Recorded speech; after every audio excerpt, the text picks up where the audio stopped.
မင်္ဂလာပါအခုဗီဒီယိုဖိုင်လေးမှာတော့ ISO drawing ရဲ့ပထမဆုံးအနေနဲ့ drawing 1 ပုံလေးကိုဆွဲပြပါမယ်အဲ့တော့မှဒီမှာ drawing area ရှိမယ်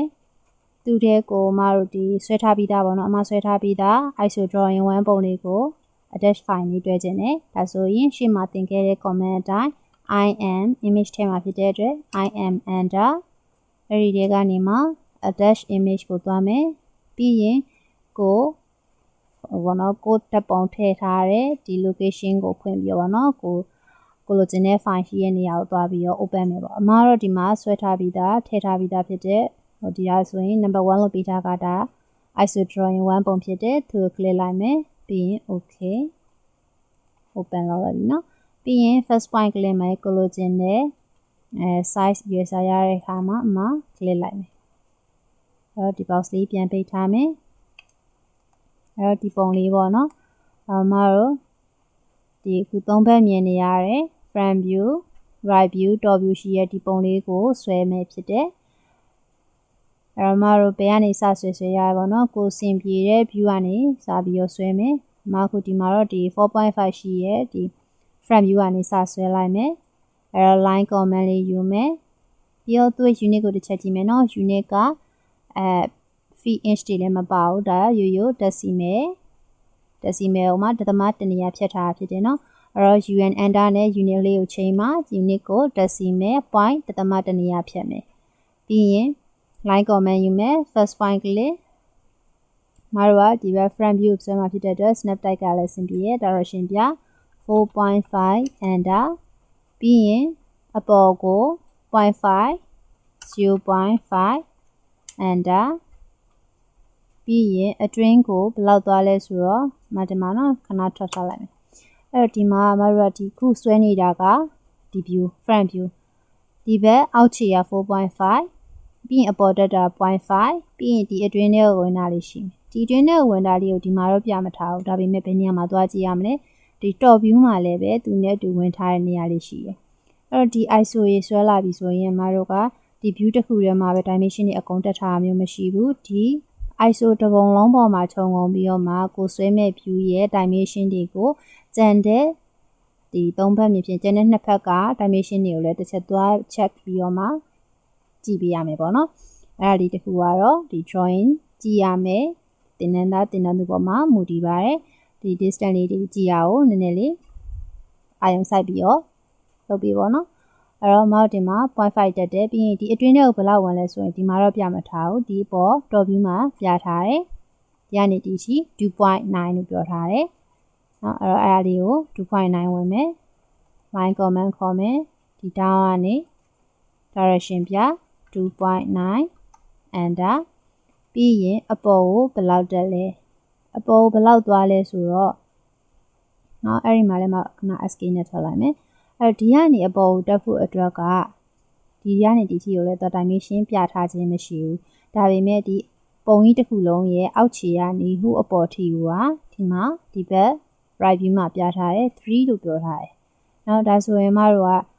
3ဆိုတော့မတို့ဒီမှာတက်ထားတာက 0.5 ရှိပြီးသားနော် 0.5 ရှိပြီးသားဒါပေမဲ့အစဆုံး3ဒါဆိုကျန်တာလေးကဘယ်လောက်ဖြစ်မလဲဆိုရင် 2.5 ပေါ့နော်အဲ့တော့အဲ့လိုလေးနားလည်ရပါမယ်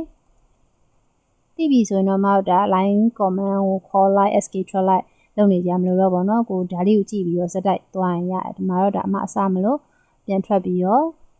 ပြောပြပါအဲ့တော့ first point click အပေါ် direction ပြ 2.5 enter ပြီးရင်ဒီဘက်ကိုဘယ်လောက်သွားလဲဆို 1.6 နော်ဒီမှာ 1.6 ပြီးတော့မှအောက်ကို direction ပြ 3လို့ရိုက်ထည့်ရင်လည်းရတယ်လို့မဟုတ်ဒီမှာ line comment နဲ့ဆွဲခဲ့တာ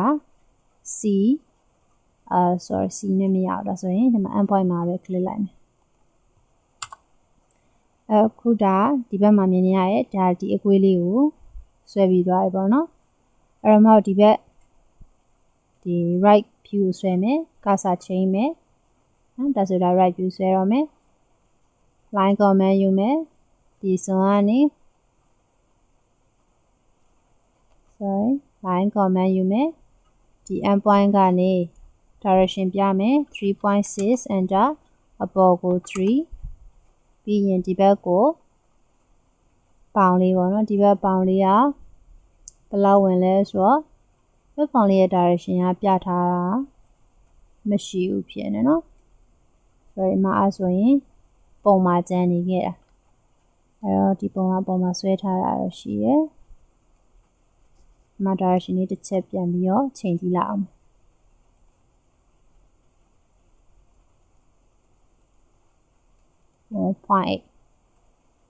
0.8 ဆိုတော့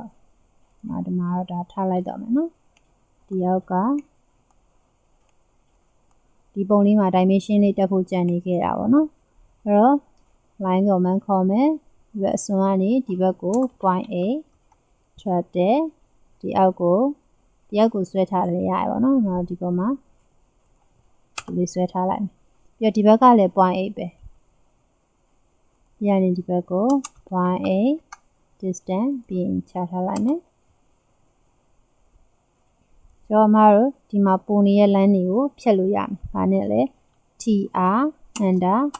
နဲ့ string command ကသုံးလို့ရရနော်။အဲ့ဆိုမှာဒီကနေဒီထိဒါလေးရောရသွားပြီ။နောက်တစ်ခုပါကြံမလဲဆိုတော့ဒီမှာ radius 1ရှိတယ် ellipse လေးရှိတယ်။နော် ellipse ပုံလေးရှိတယ်။အဲ့တော့မအဲ့ဒီကောင်လေးကိုဆွဲမယ်။ဒီကောင် ellipse ကိုအရင်ဆွဲလိုက်။အဲ့တော့ ellipse ဖြစ်တဲ့အတွက် el enter iso circle I enter အဲ့တော့ center သတ်မှတ်ခိုင်းတယ်အဲ့တော့ center သတ်မှတ်မယ်ဆိုတော့ဒီနှစ်ခုရဲ့အလယ်မှာရှိမှာအဲ့တော့ mid between 2 point နဲ့ center ခေါ်မယ် mid between 2 point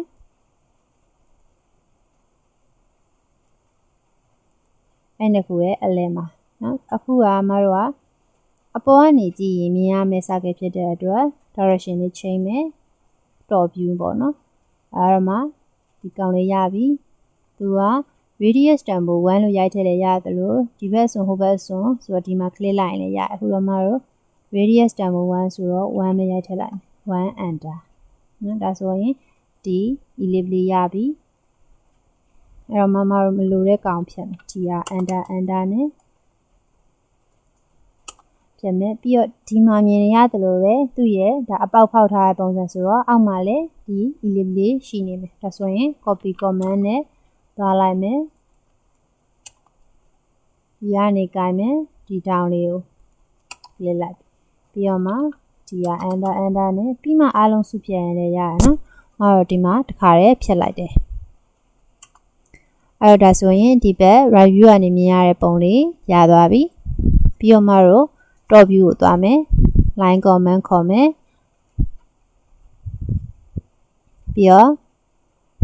ဒီ down ကနေဟိုဘက်ကို 4.5 ပြီးရင်ဒီဘက်ကို 1.1 ပြီးရင်အတွင်းကို direction လေးပြမယ်နော် direction ပြ distance ရိုက်ထည့်အောင်မယ် 2.5 ပြီးရင် direction ပြ 2.9 ခုနဘလောက်ရဲ့ 2.9 ပြန်ဆွဲလိုက်မယ် line command ခေါ်မယ်ဒီကနေ 2.9 enter ပြီးရင်ဒီဘက်ကို 2.5 enter ဒါရပြီပြီးတော့မတို့ဒီပုံလေးရှိနေဒီဘက်ကနေကြည့်ရင်လည်းမြင်နေရတယ်ပေါ့နော်ဟိုဘက်အနောက်ဘက်မှာရှိနေရကောင်အဲ့တော့သူ့ရဲ့ဒီ ellipse ဒီ surround chain လေးကိုဆွဲဖို့အတွက်ကဒီမှာပုံလေးဆွဲပြထားတယ် AC လေးပေါ့နော်သူ့ရဲ့ center လေးဒီကနေဒီနာဒီ down ကနေအပေါ်စုံတဲ့နေရာကနေ ellipse လေးဆွဲထားတာနော်အဲ့တော့အဲ့ပုံလေးအတိုင်းရဖို့အတွက် line လေးဖော်ထားလိုက်မယ်ဒီဘက် right view ကနေဆွဲမှာဖြစ်တဲ့အတွက် distance ချိန်ထားမယ်direction ချိန်ထားမယ်ဟုတ်ပြီဒီကနေမှ ellipse ဆွဲမှာအဲ့တော့ ellipse command el enter iso circle I enter center ကအဲ့ဒီနှစ်ခုစုံတဲ့ဒီ center လေးပြီးရင်ဘယ်နေရာလဲဆိုတော့ဒီနေရာသွားမှာအဲ့တော့ဒါပေမဲ့ ellipse ကအဆင်မပြေသေးဘူးအဲ့တော့ direction ချိန်မယ်ဒါလည်းမဖြစ်သေးဘူးဒါဆိုရင်တော့ဒါ front view ကဆွဲတယ် ellipse ဒီဘက်တောင်မှာ click လိုက်မယ်ရပြီအော်မလိုတဲ့ကောင်လေးဖြတ်မယ် tr enter tr enter အဆိုရင်ရပြီ ဒီဖြတ်မြရဲ့ကောင်လေးကိုတက်ဆက်လက်ပြီးတော့ delete ရမယ်ထင်တယ်နော်အခုဒါဆိုရင်ဒီပုံလေးရဲ့ ISO object လေးရသွားပြီပြီးမှဘာလုပ်မလဲဆိုရင်တော့ dimension တက်မယ် dimension တက်မယ်ဆိုရင် dimension တွေက align နဲ့တက်မယ် first point second point ဒီမှာတော့အဆင်ပြေတယ်လို့တက်ထားလိုက်အောင်မယ်ပြီးမှ apply လိုက်လုပ်မယ်ပေါ့နော်ပြီးတော့ဒီကနေဒီထိအဲ့တော့ဒီမှာဆိုရင်မှဒီ dimension ကြီးကလည်းကြီးနေရပေါ့နော်ကြီးနေရဆိုရင် size လေးပြန်ချိန်မယ် size ပြန်ချိန်မယ်ဆိုတော့ dim dimension style enter ဟိုဒီပုံလေးအတွက်ဒီအခုဒီ file ထဲမှာဆိုမှရှိမှာပုံလေးဆွဲထားတာလေးရှိသေးရဲ့เนาะအဲ့တော့ modify နဲ့မသွားဘူး override နဲ့သွားမယ်အဲ့ထက်က face ကိုမှာ1လေးနဲ့ပဲသွားလိုက်မယ်2ကနည်းနည်းကြီးနေရပေါ့ကျန်တဲ့ style တွေကတော့အတူတူပဲထားလိုက်မယ် okay dimension align ဒီကနေဒီထိ 3.6 ဟုတ်ပြီဒီနှစ်ခုကနည်းနည်းပြန်ဖြတ်လိုက်မယ်နော် dimension align ဒီ style နဲ့ဒီ style ဟုတ်ပြီပြီးတော့ align နဲ့ဒီ down ပြီးရင်ပေါ်အ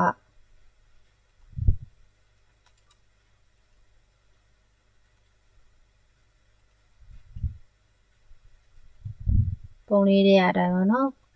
ပြထားတဲ့အတိုင်းလေးတွေလိုက်ပြီးတော့ dimension လေးတွေပြတက်မယ်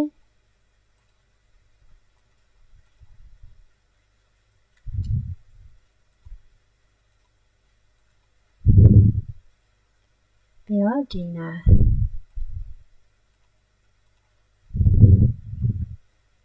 ဆိုရပြီနော်အဲ့တော့ဒီမှာဆိုရင်မတို့က ellipse ကို dimension ပြဖို့ကြတော့အဲ့ဒီရင်းနှောင်းကသုံးခဲ့တယ်ပေါ့နော်ဒီ angular တွေနဲ့သွားလို့မရဘူး dimension diameter radius တွေနဲ့ပြလို့မရဘူးအဲ့ဆိုမှတော့ဒီ leader လေးကိုသုံးမယ်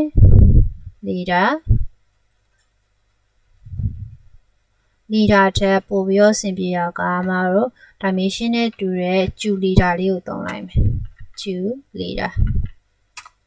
enter အဲ့တော့မှတော့ဒီ dimension တက်မှာ auto move on ထားတဲ့အတွက်ကြောင့် dimension တက်နေတဲ့အတွက်တွင်မှာအဆင်ပြေအောင်လို့ခဏ F8 နဲ့ပေါ့နော်ကိုယ်ဆင်ပြေတဲ့နေရာကိုပြီးမှ clear လိုက်မယ်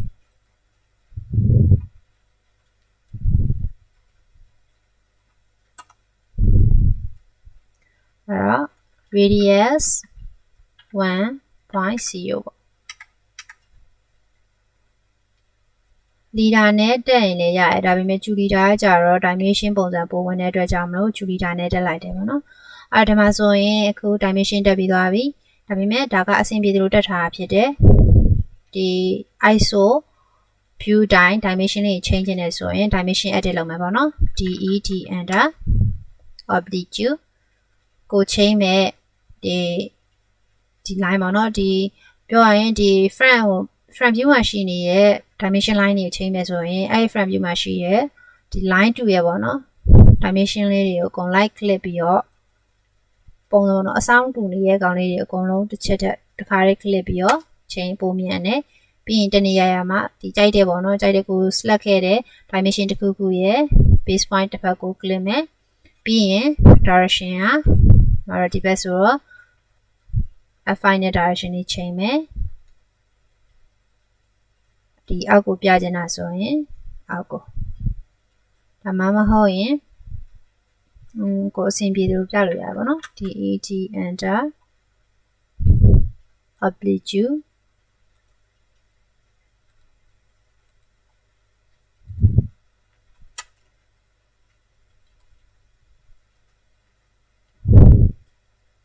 F8 ပြန် on ရမယ်နော် sorry F8 ပြန် on ရမယ်